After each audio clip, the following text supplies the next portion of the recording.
성도 여러분 안녕하십니까? 오늘은 수요일입니다. 하나님의 말씀을 같이 보면서 은혜를 나누고자 합니다. 출애굽기 33장 19절에서 하나님께서는 나는 은혜 줄 자에게 은혜를 주고 긍휼히 여길 자에게 긍휼을 베푸느니라고 말씀하고 있습니다.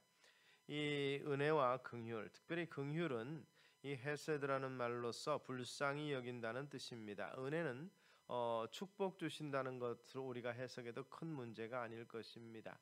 이 하나님께서 복 주시고 그리고 긍휼히 여기신다는 이 의미는 그 내용이 말씀드린 것처럼 이미 은혜 줄 자를 하나님께서 정하신다는 것이죠. 은혜 줄 만한 사람, 구원을 주시기로 작정된 사람에게 구원을 주시는 것처럼 은혜 받을 만한 사람들은 자기의 공로를 생각해서 은혜 받을 만한 일을 하면 하나님께서 은혜 주시겠거니 생각을 하는데, 사실은 이 긍휼히 여김을 받을 자, 은혜 받을 자는 이미 그 중심이 하나님 앞에 알려지고 또 하나님 앞에 드려진 삶인 것을 볼 수가 있습니다. 가인과 아벨의 제사 드리는 모습이 창세기에 나타나는데, 이 아벨과 그 제물은 연락되었으나 가인과 그 제물이 연락되지 않았다고 성경은 기록하고 있습니다.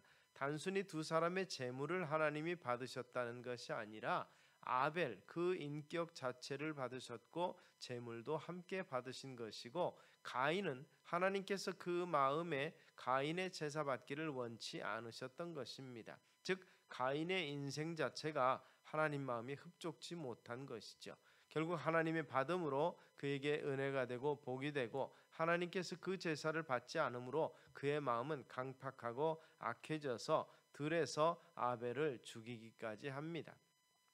바로 이런 부분 속에서 은혜 받을 자가 어떤 자인가, 또는 긍휼히 여기실 그 사람은 어떤 사람인가를 우리가 판별할 수가 있습니다.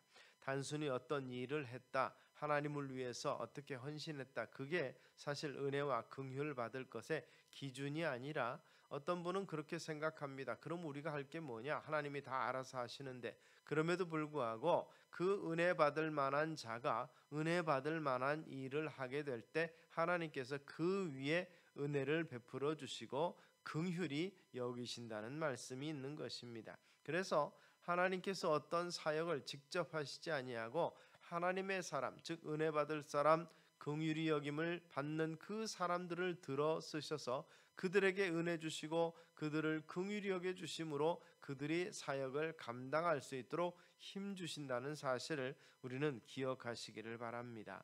성경에 보면 소돔과 고모라는 큰 도시 국가가 있고 니느웨라는 아수르의 수도라는 도시가 있습니다. 이 두 도시가 다 이 하나님의 심판이 예고된 도시입니다. 아브라함에게 이 소돔과 고모라를 내가 심판하러 가노라고 말씀하셨던 것을 우리가 보고, 또 요나를 통해서 회개치 않으면 심판하겠다는 메시지를 전하게 만드셨습니다. 이 하나님께서 아브라함을 생각하셔서 이 소돔과 고모라에서 롯을 건져 주셨지만, 롯의 가족을 건져 주셨지만, 그러나 실제 롯이 그곳에 내려가서 생활하는 동안에 이 하나도 의로운 영향을 끼치지 못하고 도시를 변화시키지 못한 것을 볼 때 안타까움이 있습니다. 그곳에 살면서 그 영향을 주지 못하는 하나님의 사람, 안타깝지요. 스스로 이 롯의 구원을 어떤 분은 부끄러운 구원이라고까지 표현하는데, 그만큼 신령한 영향력이 없었던 것이고, 왜냐하면 그 앞에 보면 롯과 아브라함이 이별하게 될 때 롯이 요단의 온들을 바라보고 여호와의 동산 같았더라. 그 마음에 이미 요단들의 기름짐이 마음에 있고 그곳에 있는 도시들의 이 찬란한 문화와 이 번영과 이러한 것들에 마음이 가 있었던 것을 볼 수가 있는 것입니다. 그러나 또 다른 차원에서 니느웨는 하나님의 심판을 받았지만 이 요나를 통해서 하나님께서는 그들의 돌이키기를 메시지를 그 돌이키는 메시지를 전하게 했습니다. 이것은 뭡니까? 이미 결과가 주어진 것입니다. 그래서 요나가 니느웨로 가기를 원치 아니하고 다시스로 가는 배를, 지중해를 건너서 멀리 가고자 했던 것입니다. 그러나 하나님께서는 요나를 니느웨로 다시 보냈고, 니느웨가 사흘길이라고 그랬는데 단 하루만 외쳐도 그들이 돌이켰습니다. 하나님께서는 니느웨에 대해서 말씀하실 때 좌우를 분변치 못하는 자 12만 명이라 긍휼히 여기실 자들을 하나님께서 마음에 정하시고 그곳에 요나를 보내신 것입니다. 긍휼을 받지 못할 소돔과 고모라에 롯을 보냈고 하나님의 사자를 보냈는데도 그들은 돌이키지 않았습니다. 그러나 니느웨는 이방의 선지자 요나가 와서 외치자 그들은 바로 하루 만에 왕으로부터 짐승에 이르기까지 금식하고 제 위에 옷을 찢고 앉아서 하나님 앞에 회개하는 모습이 나타난 것을 볼 수가 있습니다. 이 관점에서 통해서 보면 결국 하나님은 이 니느웨가 회개할 것을 알고 계셨고 그들을 받아들일 준비가 되셨습니다. 그것을 아는 요나가 그래서 니느웨로 가기로 싫어했던 것 같습니다. 그래서 차라리 다른 도시로 가서 하나님을 전하고 싶었던 것이죠. 그러나 하나님께서는 하나님의 사람을 통해서 그들에게 회개의 메시지를 전하고 그들에게 돌이킬 기회를 주셨던 것입니다. 니느웨를 참으로 긍휼히 여기셨던 것을 우리가 발견하게 됩니다. 회개했기에 은혜를 주신 것 같아도 사실은 은혜 주셨기에 회개가 가능한 것이라는 것을 우리가 발견합니다. 반응이 냉담한 소돔보다도 참으로 요나의 메시지를 듣고 돌이키는 니느웨가 하나님 앞에서 둘 다 심판받을 존재들이지만 니느웨는 구원받았고 하나님의 긍휼과 은혜 받았다는 사실을 기억하면서 우리도 참으로 돌이키고 하나님의 은혜를 사모하며 주께서 우리를 긍휼 받을 만한 자라 은혜 받을 자라고 인정하시는 것을 누리시는 우리 성도님들 되시기를 소원합니다. 결국 은혜 받을 자와 긍휼히 받을 자는 하나님의 손에 달려 있습니다. 내 주관대로 내가 무엇을 했으니까 하나님 은혜 주십시오. 하나님 이 긍휼 베풀어 주십시오 해서 되는 일이 아니라는 것입니다. 우리는 묵묵히 참으로 우리에게 주어진 사명을 감당하면서 하나님의 은혜와 하나님의 긍휼을 소망하고 기대하시기 바랍니다. 그렇게 될 때 하나님께서 주실 것을 이 바울은 고린도후서 6장 2절을 통해서 이렇게 선포합니다. 내가 은혜 베풀 때 너를 듣고 또 구원의 날에 너를 도왔다 하셨으니 보라 지금은 은혜 받을 만한 때요 지금은 구원의 날이로다 선포했습니다. 은혜의 때요 구원의 날이며 하나님이 긍휼 베풀어 주시는 이 시대에 하나님의 마음이 흡족함으로 은혜 받기에 부족함 없는 우리 성도님들 다 되시기를 소원합니다.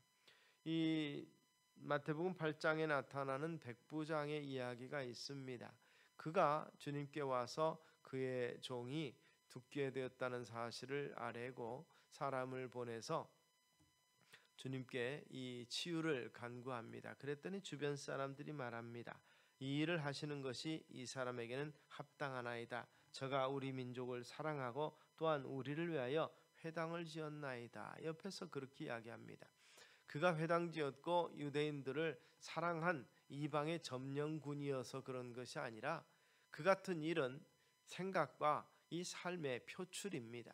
그 중심에 이미 이스라엘 땅의 점령군으로 통치자로 왔지만 그러나 야훼 하나님을 경외하는 것을 볼 수 있습니다. 그래서 말씀이 선포되고 교육이 이루어지는 회당을 지어줬고 그가 하나님의 백성인 유대인을 사랑했다. 하나님께서 그 중심을 아셨다는 것입니다. 그래서 그의 음성에 귀를 기울이시고 주님께서는 그의 종을 치유해 주신 것을 볼 수가 있습니다.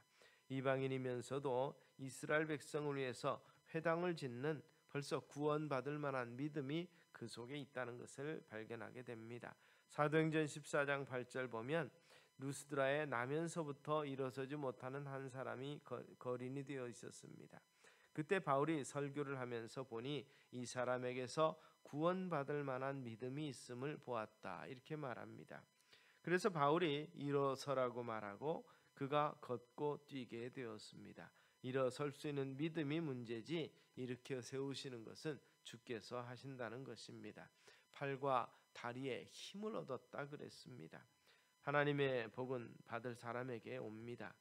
그냥 되는 것이 없고 심는 대로 거둔다는 이 사실을 기억하시면서 축복받을 만한, 은혜 받을 만한, 긍휼히 여기실 만한 믿음의 삶이 우리 가운데 펼쳐지게 되기를 주의 이름으로 축원합니다. 기도하시겠습니다. 소돔과 고모라와 니느웨가 심판의 대상이었지만 그러나 니느웨는 회개하고 돌이킴으로 말미암아서 비록 요나가 속상하게 되었지만 그러나 좌우를 분변치 못하는 12만 명을 하나님은 긍휼히 여기셨던 것을 볼 수가 있습니다.